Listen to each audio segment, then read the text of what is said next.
Hello दोस्तों, आज मैं आपके सामने मेरे जीवन की एक सच्ची घटना लेकर आया हूँ। यह एक मेरी जिंदगी से जुड़ी प्यार की कहानी है।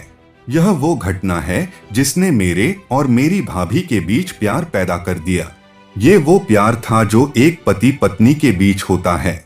इसके बाद हम दोनों एक दूसरे के हो गए और एक दूसरे में खो गए।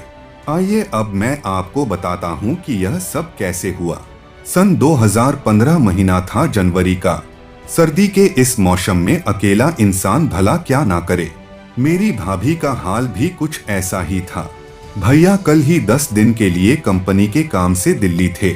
आज ही मम्मी और पापा को भी किसी जरूरी काम से एक रिश्तेदार के घर जाना पड़ गया था और उन्हें लौटने में काफी देर हो जाती, इसलिए वो आज रात वही रुक गए।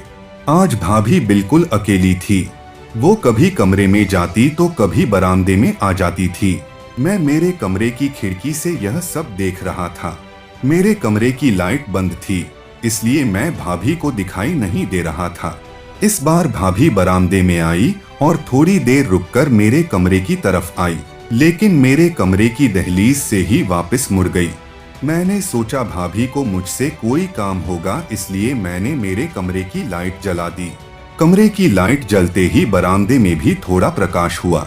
भाभी मेरे कमरे की तरफ मुड़ी और मेरे पास आई और बोली, अभी तक जाग रहे हो देवर जी? मैंने कहा, भाभी जी आप भी तो अब तक नहीं सोई हो। भाभी बोली, क्या बताऊं देवर जी, कभी अकेली नहीं रही थी, इसलिए आज अकेले में डर लग रहा है। मैंने कहा, भाभी जी क्या मैं आपकी कुछ मदद कर सकता हूँ? भाभी बोली, देवर जी यदि आज आप हमारे कमरे में सो जाते तो। यह कहकर भाभी बोलते हुए एकदम से रुक गई। मैंने कहा, भाभी जी बस इतनी सी बात है, ठीक है मैं आपके कमरे के आगे सो जाता हूँ।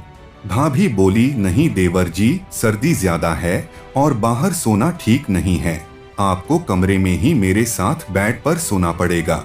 मैंने हाँ कर दी और हम सोने के लिए कमरे में चले गए।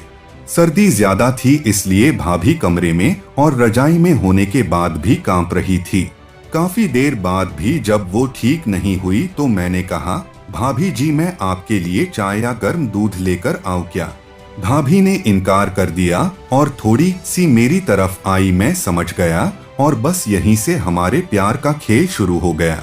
बाकी आगे तो आप खुद समझदार हो। तो दोस्तों आज के लिए इतना ही, मिलते हैं अगले वीडियो में।